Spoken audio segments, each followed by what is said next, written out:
एक बार भगवान विष्णु जी शेषनाग पर बैठे बैठे बोर हो गए। मन में विचार आ रहा है कि आज धरती पर घूमने चलते हैं।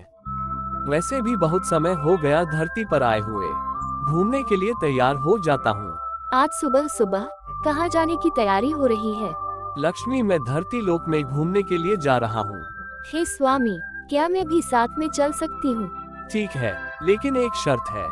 तुम धरती पर पहुंचकर उत्तर दिशा की ओर मत देखना। ठीक है। सुबह सुबह माँ लक्ष्मी और भगवान विष्णु जी धरती पर पहुँच गए। अभी सूर्य देवता निकल ही रहे हैं। चारों तरफ सुंदर वातावरण है। वाह, कितनी सुंदर है यह धरती। चारों तरफ शांति और हरियाली है। मैं तो मंत्र मुक्त हो गई।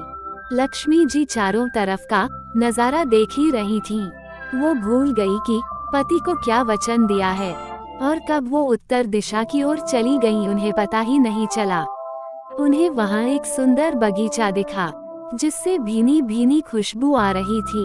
यह एक फूलों का बगीचा था और माँ लक्ष्मी ने बिना सोचे समझे उस खेत में गईं और एक फूल तोड़ ले आईं।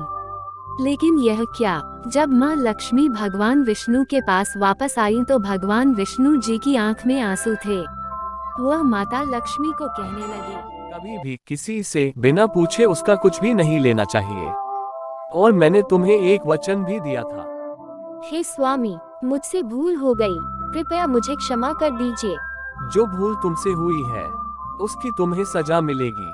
जिस माली के खेत से तुमने बिना पूछे फूल तोड़े हैं, यह एक प्रकार की चोरी है। इसीलिए अब 3 साल तक माली के घर पर नौकर बनकर रहना पड़ेगा। उसके बाद में मैं तुम्हें बैकुंठ में वापस बुला लूंगा। माता लक्ष्मी ने सिर झुकाकर हाँ कर दी और लक्ष्मी जी ने चुपचाप एक गरीब औरत का रूप धारण कर उस खेत के मालिक के घर गईं। घर एक झोपड़ा था और घर का मालिक का नाम माधव था। माधव की पत्नी 2 बेटे और 3 बेटियां थीं।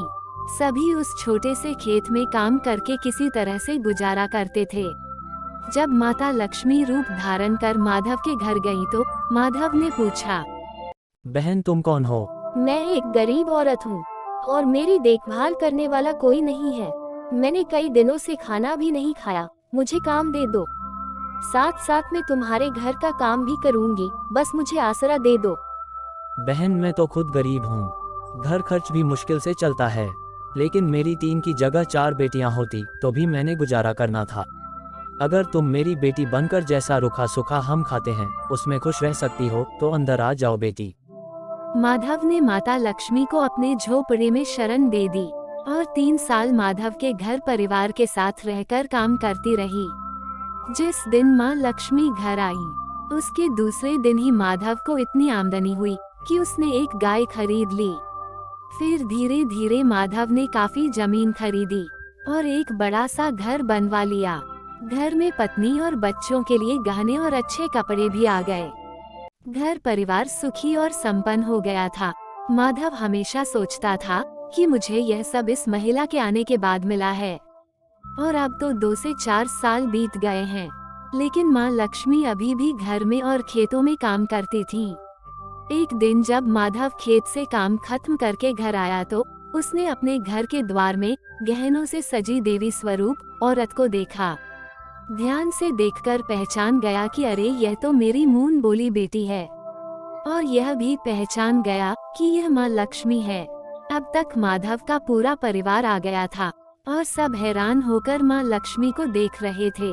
माधव बोला, हे माँ, हमें माफ कर दो, हमने आपसे अनजाने में घर और खेत का काम करवाया। माधव, तुम बहुत ही अच्छे और दयालु हो। तुमने मुझे अपनी बेटी की तरह रखा। तुमने मुझे अपने परिवार का सदस्य माना। इसके बदले में मैं तुम्हें वरदान देती हूँ कि तुम्हारे पास कभी भी खुशी और धन की कमी नहीं रहेगी। तुम्हें वो सारी सुख मिलेंगे जिसके तुम हकदार हो। और फिर माँ लक्ष्मी अपने स्वामी के द्वारा भेजे हुए रथ में बैठकर बैकुंठ चली गईं।